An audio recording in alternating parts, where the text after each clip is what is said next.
Assalamualaikum warahmatullahi wabarakatuh. Ketemu lagi dengan saya di segmen AUSI, Alumni Unta Club. Kali ini kita akan spesial ngomong tentang gizi. Sebenarnya ngomong gizi ya, tapi sebenarnya bukan ngomong ke gizinya, tapi bagaimana adik-adik mahasiswa beraktivitas membentuk tim kewirausahaan, kemudian dia memilih satu ikon tertentu yang jadikan percontohan bisnis ya, seperti itu. Makanya di kampus itu sekarang ada istilah mahasiswa yang ikut di kewirausahaan, seperti itu ya. Mahasiswa kewirausahaan itu dipindah langsung sama biro kemahasiswaan ya, atau biro kemahasiswaan yang fokus di kewirausahaan. Jadi kampus membentuk kelompok-kelompok wirausaha yang di dalamnya ada mahasiswa yang memang dia mau fokus di kewirausahaan. Nah, di sebelah saya, sebelah kanan ini ada Mas L, seperti itu. Namanya panjang, cukup panggil L aja. Beliau ini terlibat di bisnis superfood ya, sayuran ya. Bisnis sayuran, kemudian yang dipilih adalah sayur kale. Sayur kale ini kalau di Nusantara masih belum populer ya, belum ada. Masih belum. Tapi sayur kale ini dikenal dengan istilah superfood. Sayur kale ini populer kemarin itu di masa pandemi ya, di masa pandemi COVID-19, karena sayur kale ini adanya di Australia, di luar negeri ya, di Australia, kemudian di Belanda, di Inggris sebagainya. Karena sayur ini dikembangkan di sana.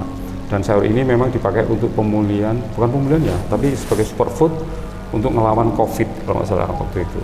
Jadi kemudian ada orang Indonesia yang tertarik dengan superfood ini, kemudian dicoba ditanam di Indonesia. Dan ada Mas L ini mencoba menanam, membudidayakan sayur kale. Sayur kale, kali apa kali? Kali ya? Kali, tulisannya kali. Tulisannya kali ya? K-A-L-E. Kale, ngomongnya kali. Oke, Mas L. Ya. Kenapa memilih kale? Karena saya melihat dari semua sayuran yang paling banyak mengandung vitamin itu kale, sama disebut ratu sayuran. Pernah ngukur kadar gizinya sayur kale? Belum sih Pak, tapi berdasarkan literatur yang di internet banyak itu yang memang ini ya, menyebutkan kale adalah memang benar-benar superfood ya, istilahnya seperti itu ya. Mudah nggak apa sulit nanam kale di Surabaya yang suhunya panas? Kalau dibilang mudah ya mudah, tapi kalau susah ya susah Pak. Susahnya itu waktu di awal. Di awal sampai pembibitan muncul itu susah. Soalnya kan nggak semua bakal bisa. Tapi kalau sudah sekitar seginian itu gampang. Cuma cukup kena panas matahari 8 jaman, terus sama penyiraman rutin sehari 2 kali, sekali gitu. Lancar. Bisa. Jadi beliau ini ada tim ya? Tim untuk budidaya kali. Sudah berapa kali budidaya atau cuma sekali ini aja? Baru kali ini ya. Dan langsung memilih super kali jadi superfood ya. Ada berapa jenis Mas kali? Kalau yang saya sih 3. 3 ya? 3. Yang keriting, kale curly, yang lurus itu nero, sama yang keriting ada batangnya warna ungu itu red rose. Oh itu ya, yang dan itu semuanya sukses ya ditanam di? Iya, bisa besar semua. Bisa besar semua. Itu bibitnya dari mana? Impor. Dari Australia. Jadi, biji kalenya impor dari Australia. Mahal pasti enggak? Iya, lumayan. Berapa kalau sekali impor ke sini? Sekitar 50-60-an tergantung jenis. Biji? Enggak, per kotak. Satu pack ya? Per pack itu nggak tahu isinya, mungkin 50 biji atau 100 biji. Iya, sekitar segituan. Itu harus ngimpor segitu ya dari sana. Iya. Karena memang pengembangan budidaya ada di sana, sehingga bijinya harus beli dari sana. Iya, kalau ada proses adaptasi nggak ketika biji itu mau ditanam di? Proses adaptasinya dari biji mau ditanam atau langsung dibuka kemudian langsung ditanam atau? Langsung ya? Itu bisa ya? Bisa. Malah yang nggak bisa itu yang lokal. Yang lokal yang nggak bisa? Yang lokal. Karena nyoba yang lokal itu gagal. Ada kali lokal? Ada. Jadi itu maksudnya ya kali impor, tapi kan ditanam di Indonesia kan berhasil. Terus keluar biji, ya itu yang kali lokal. Itu kali lokal. Justru itu yang nggak sulit Iya. Malah banyak yang mati. Justru bijinya harus diimpor kemudian bisa seperti itu. Nggak tahu ya kalau yang lain, tapi kalau saya kayak gitu. kemarin waktu sampean budidaya ini dari biaya sendiri atau ada support dari luar untuk dananya? Yang pertama sih support dari kampus. Dari kampus dari ya? kampus. Terus setelah itu nyoba mengajukan ke kementerian, ternyata juga didanai. Didanai. Berarti ada 2 proses ya, dari kampus Iya. dulu kemudian dari kementerian. Iya. Sempat dibawa pameran expo? Pernah 2 kali. 2 kali ke expo, event expo di mana aja? Expo KMI yang kemarin di mana? UPN. UPN. Sama expo yang di Grand City. Di Grand City. Apa yang kalian tunjuk di sana? Proses budidaya itu atau Bukan sih, lebih ke produknya, Pak. ke produknya? Ditunjukin produknya. Ini adalah Iya. hasil dari budidaya Hasilnya. superfoodnya. Sukses, laku semua dijual. Ya lumayan. Umur berapa dari proses tanam biji sampai panen?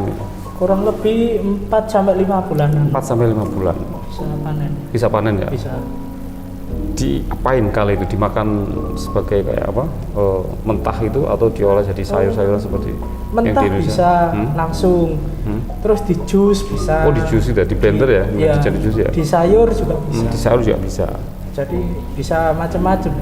Jadi olahan kale itu bisa dimakan dalam kondisi mentah ya? Ya At- bisa. Jadikan seperti lalapan itu atau mungkin jadi seperti salad itu ya? Iya bisa. Atau di salad, blender ya, jadikan jus itu di blend jadi jus atau diolah menjadi sayuran ya, sayuran gitu ya. seperti Mungkin sayur asem ya, tapi isinya kali. kale superfood. Sayur lodeh isinya kale superfood. Kemudian ada cah kangkung maka ada cah kale Cah kale. seperti itu. Harganya berapa Mas? Jual itu? Kalau yang saya jualnya waktu kecil itu 15.000. Bibitnya kecil. Maksudnya sudah jadi sayur itu 15.000. Oh bukan, Bibitnya? sudah tanaman Sudah tapi tanaman. masih kecil. Tanaman 15.000. 15. Itu tanamannya atau sudah sama tanah-tanahnya? Ya sama. Butuh tanah khusus nggak untuk nanam kale itu? Atau tanah biasa ditanam gitu bisa? Butuh sih Pak.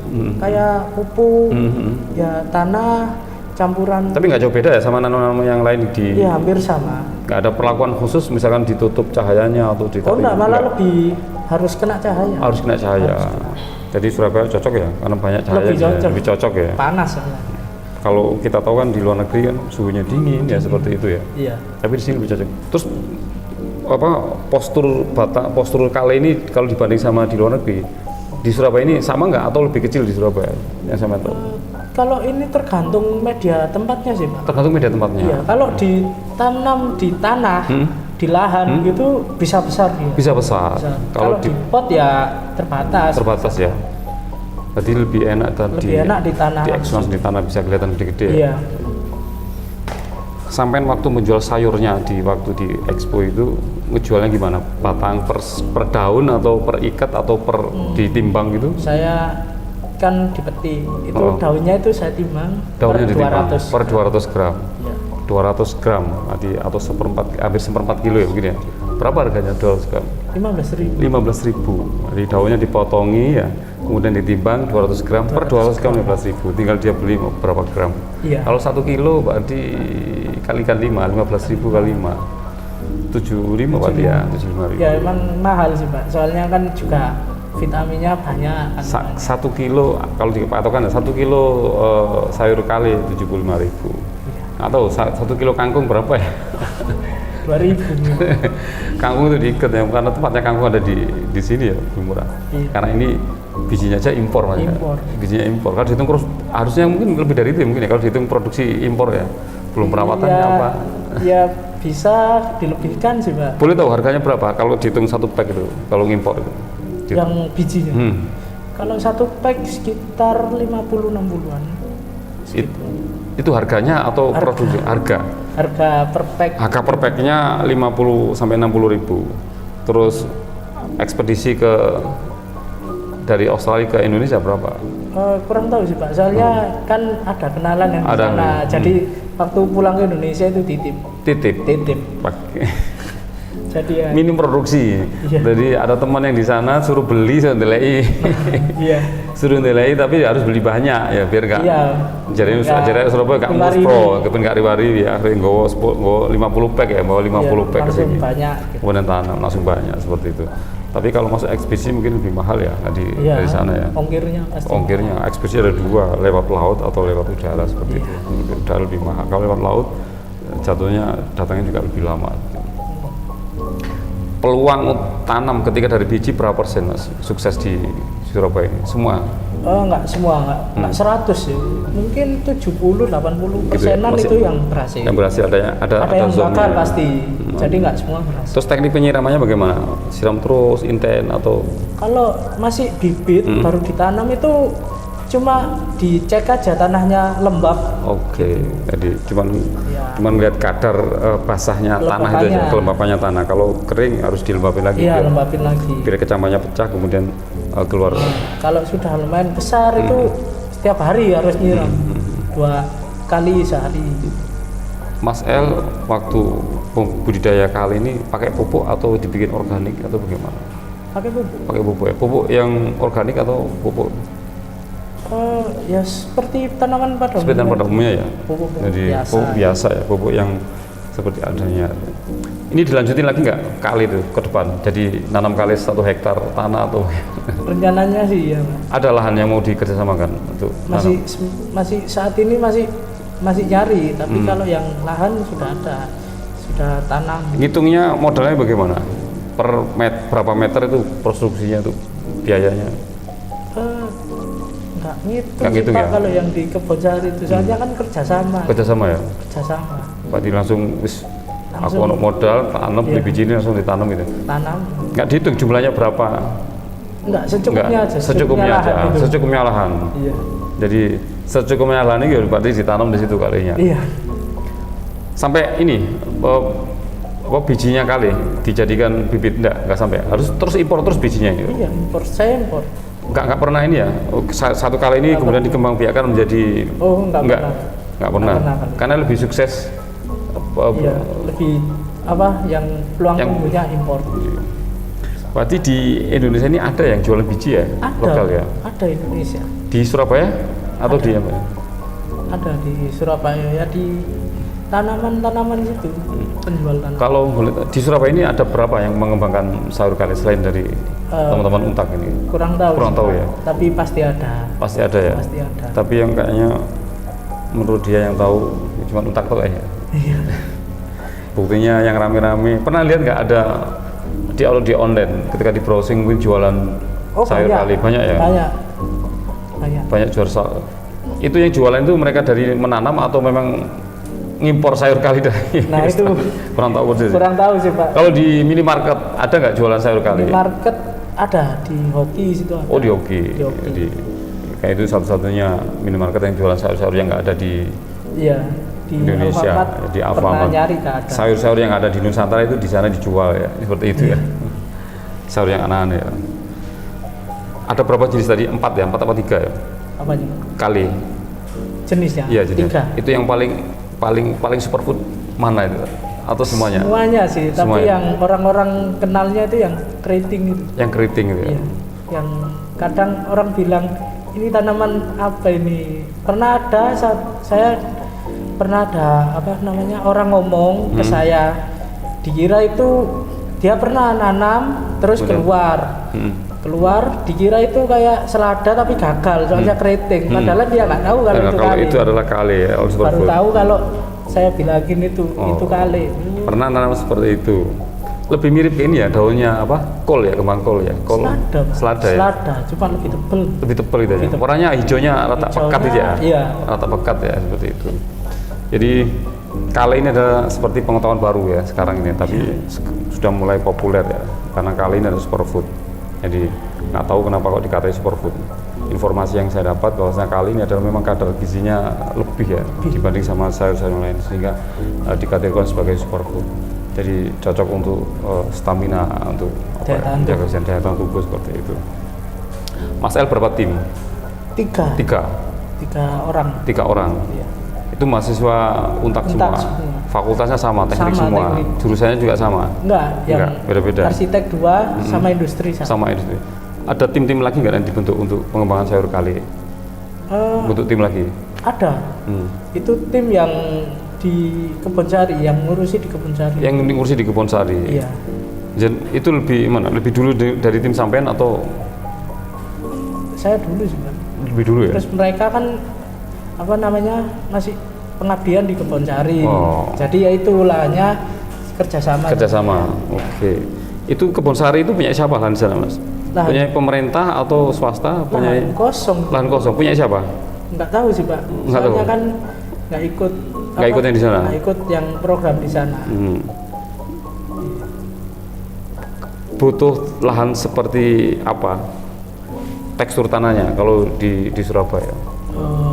Tanah biasa mungkin bisa. Tanah biasa. Kalau Surabaya kan tanahnya campur ini ya, campur apa? Sisa semen, cor-coran apa sebagainya. Itu kan jarang ada tanah yang apa tanah humus. Di Surabaya kan hampir tidak ada. Kecuali mungkin di Surabaya daerah tepi-tepi ya mungkin ada tanah yang cocok. Tapi di kota kayak gini harus mendatangkan tanah atau cukup tanah yang di depan rumah bisa ditanam tuh. Kalau yang di kebun sari itu sih tanah biasa. Tanah biasa bisa ya? Bisa. Artinya walaupun untuk bibit ini dari luar negeri, yang kondisi kalau di Australia mungkin lebih dingin kondisinya di sana ya. Di Indonesia di Surabaya ini cocok. Surabaya ini kan panas sekali ya. Kalau hujan ya hujan. Hujan ya deras tapi ya begitu panas lagi. Iya. Malah justru cocok di sini. Cocok. Jadi kalau hujan kan enak, kita nggak nyirami ya. Terus waktu hujannya selesai kan pasti panas Surabaya. Itu. Jadi nggak sampai kekeringan ya. Kalau kering ada tanaman-tanaman di Surabaya itu kan nggak cocok dengan matahari, begitu ditaruh dengan matahari banyak kemudian daunnya dari semacam kepakar gitu ya. Ini nggak sampai segitunya ya. Nggak, walaupun kena teriknya Surabaya itu panas malah bagus ya. Cepat. Jadi superfood ini walaupun didatangkan dari luar negeri, tapi begitu nyampe di tanah Surabaya ternyata cocok dengan tanah Surabaya. Cocok dengan Surabaya. Iklim Surabaya yang panas ya juga sangat cocok. Walaupun di Surabaya ini ada sesi hujan ya, itu juga nggak mengganggu kondisi kali dan superfood. Jadi nggak ada perlakuan, nggak ada suhu tertentu. Kalau ada tanaman-tanaman itu yang tidak bisa ditanam di Surabaya seperti pohon apel, apa sebagainya, itu kalau ditanam di Surabaya ya kekeringan itu akan gagal gitu. Tapi ini enggak ya, walaupun asal negerinya Australia yang seperti itu dibanding dengan Surabaya yang iklimnya tropis ya, justru masa bisa ya kayaknya cocoknya di Surabaya seperti yang ditanam ya. Ya sepertinya sih Pak, tapi kan tanamannya dari sana. Petani kale. Padahal fakultasnya bukan fakultas pertanian ya. Iya bukan. Masih pengen dikembangkan terus jadi bisnis kuat atau sekedar coba-coba aja waktu di kalau dulu ini? Masih coba-coba. Sekarang ternyata bisa besar, sekarang ya pengennya lanjut besar. Ini masih jadi binaannya kampus atau nanti sudah lepas suruh ngembangin kali sendiri? Kalau yang setelah ini mungkin sudah lepas. Sudah lepas. Soalnya kan sudah nggak ada keterikatan sama kampus. Oke, jadi udah selesai itu aja ya? Dikasih biaya pertama sama kampus, kemudian dari Kemendikbud kemarin ada proyek itu selesai, baru saat itu ngembangkan sendiri. Dari kemarin sukses jual itu dikemanakan duitnya? Beli lagi? Ada yang investasikan. Diinvestasikan. Buat kali kedepannya. Ada yang dibagi. Gitu. Lebih suka mana ibu-ibu itu beli kali yang seperti apa? Ibu-ibu. Iya. Yang keriting, yang lurus, yang sayuran. Oh keriting. Keriting ya. Kayaknya itu lebih mirip sayuran beneran ya? Lebih sayuran. Iya, ketimbang sama yang lainnya kali ya. Kayak itu mirip selada ya. Lebih mirip selada. Jadi dianggap sayur beneran. Padahal semuanya sayur. Padahal semuanya sayur, karena kayaknya lebih mirip sayur yang itu. Iya. Karena sering ketemu sayur yang model seperti itu, maka dibilang sayur seperti itu. Wah, menarik sebenarnya. Artinya belum banyak orang yang memainkan ya untuk kali seperti itu. Dikasih nama apa bisnismu? Kali tropis. Kali tropis. Kali tropis gitu ya? Iya. Kasih logo apa? Gambarnya kali? Gambarnya kali ya? Kali ya? Iya kali. Tetap nanti akan berjalan 3 orang itu satu tim itu atau? Iya tetap ya? Tetap. Nggak ada permodalan dari pihak yang lain? Ngelirik sama? Kalau sekarang nggak ada, cuma 2 itu aja, kampus sama kementerian. Kampus sama kementerian. Terus kalian nggak pernah patungan? Aku tak patungan rek, beli biji kita ya? Nggak pernah sih Pak, soalnya kan dananya sudah ada. Berarti dananya diandalkan memang dari bantuan kampus. Dipantau sejauh mana? Seperti apa kampus memantau perkembangan kalian untuk budidaya kali itu? Ya. Minta laporan? Enggak sih, cuma dari kampus itu nyupport lahan. Nyupport tempat untuk menaruh kalinya itu. Di BKA itu ya? Iya di BKA. Terus? Ya dulu di rooftop, terus dibina ke BKA. Ya. Dikasih duit sama kampus untuk permodalan? Iya dulu. Tapi sekarang udah selesai ya? Sudah. Udah selesai, harus dikembangkan sendiri kan, nggak seterusnya harus dimodali sama kampus ya? Cuma disupport tempat aja. Rencana pasar mau ditaruh di mana? Ada rencana pasar nggak? Rencana pasar ya dijual online sih Pak. Dijual online? Atau kalau enggak ya Surabaya sekitarnya, biar kalau ngirim bisa kirim langsung gitu. Jadi makanya praktis online ya, sekarang online ya. Iya. Kalau enak online kan gini, ada yang beli ya tinggal dipotongin dari pohonnya sudah ditanam sama beliau. Adi, semoga kali ini akan jadi ini ya, benar-benar jadi bisnis ya. Iya. Jadi segmen bisnis yang menarik ya. Karena sayur itu dimanapun berada, hampir setiap hari orang mengkonsumsinya. Tadi belanja sayur, hampir setiap hari orang belanja sayur ya. Diolah baik diolah di rumah maupun jadi sebuah sistem bisnis kuliner ya, bisnis kuliner food ya. Jadi olahan kale. Pernah ngolah kale jadi sayur? Pernah makan kale? Pernah makan. Saya pakai lalapan. Lalapan, enak? Enak. Rasanya gimana? Seperti apa?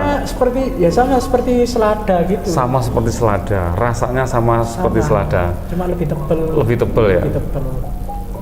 Enak di mana? Diolah atau cuma mentah atau matang? Pernah ngolah matang? Jadi matang ya? Masih belum. Masih belum ya? Biasanya kan anak-anak muda lagi makan mie ya? Iya. Mie goreng atau mie yang kuah itu kan dikasih sayur selada ya, atau sawi atau apa? Iya. Pernah nggak dikasih? Dikasih kali nyoba. Habis metik langsung saya cuci, saya makan, enak. Nggak pahit ya? Enggak Pak. Malah jadi enak. Dari petik kemudian cuci bersih dari debu kemudian langsung dimakan. Itu bisa rasanya enak. Nggak jauh beda seperti sayur yang ada di yang dijual di sini.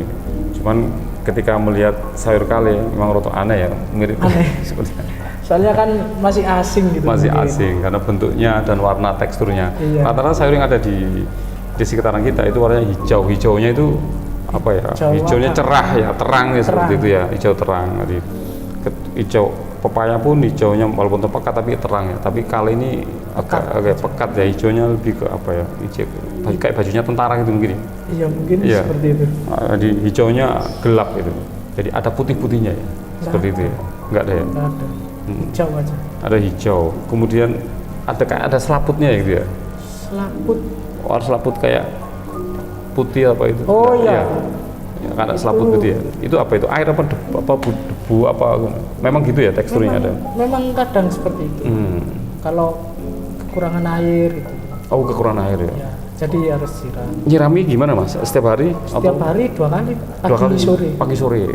Karena Surabaya ini kayaknya harus seperti itu ya. Iya. Jadi siram pagi, kalau siangnya dilihat panas, terik, maka sorenya harus disiram. Kalau gitu tanahnya bisa jadi kering. Ya. Bisa kering, cepet kering Surabaya. Sayurnya jadi lemas. Iya. Besoknya bisa mati akarnya. Akarnya akan harus tetap seger. Kalau akarnya nggak bisa seger, karena sayurnya bisa nggak sukses entar. Oke Mas El, makasih banyak. Ya, apa sarannya untuk ke depan? Untuk teman-teman mahasiswa, sama teman-teman sejawatmu, sama masyarakat Surabaya dan sekitarnya, sama alumni tentang kali Superfood ini. Itu aja sih Pak. Kalau misal dari yang penonton ini mau hidup sehat atau apa gitu, bisa makan sayuran, atau kalau enggak kale bisa jadi salah satu solusinya. Soalnya untuk kondisi vitaminnya itu lebih tinggi daripada lainnya. Kale Superfood. Seperti apa kale Superfood? Kita lihat aja nanti.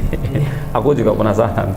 Pernah sih lihat beberapa kali di rooftop Pak Febri. Oke, makasih banyak.